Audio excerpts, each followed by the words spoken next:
Madao, nel 1787, parla di questa distinzione tra musiche di accompagnamento della danza del nord e del sud dell'isola. Nel centro-nord le danze sono accompagnate dalle voci sole o voci a quattro, canti a quattro.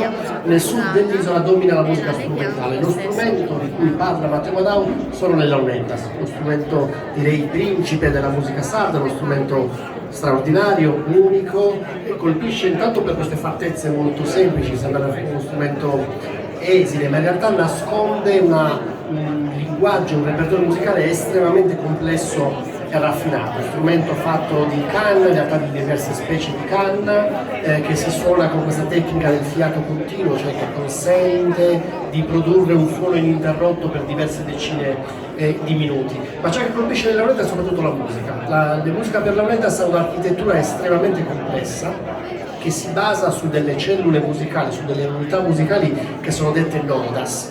E le nodas vengono imparate dai suonatori di Launeddas, vengono tramandate dai maestri, imparate dagli allievi e vengono riproposte durante una suonata e poi continuamente variate. Forse la cosa più importante, più caratterizzante della musica per Launeddas, della musica del capitanese, della musica del sud dell'isola, è questa struttura lineare, cioè c'è un principio estetico per cui ogni frase musicale che viene presentata poi non deve mai essere ripetuta, può essere ripetuta solo in forma variata. Quindi, sapete, ne parleremo meglio dopo, tantissima musica si basa sulla ciclicità, sulla ripetizione di elementi musicali.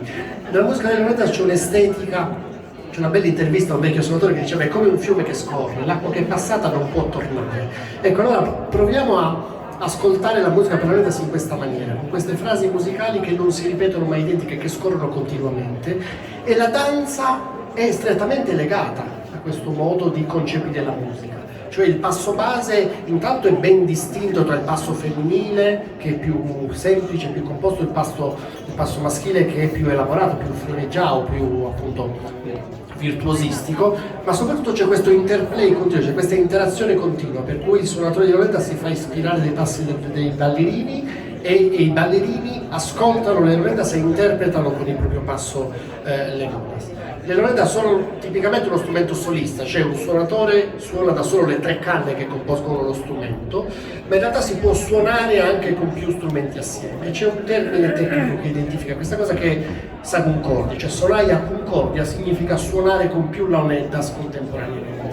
Non devono essere Launeddas dello stesso tipo, devono essere Launeddas diverse, e oggi vedremo i ballerini di Serargius interpretare appunto nel loro stile il ballo campidanese, e sentiremo una Cuncordia eseguita da Michele, Deiana, giovane ma straffermato, conosciuto, già docente di Launeddas al Conservatorio di Cagliari, e Leonardo Palmas, tutti i suoi allievi suoneranno appunto assieme a Cuncordia, Fiorassiu e Punt'e, Organu, e vedremo il ballo campidanese eseguito da Serargius. Buon ascolto e buona musica.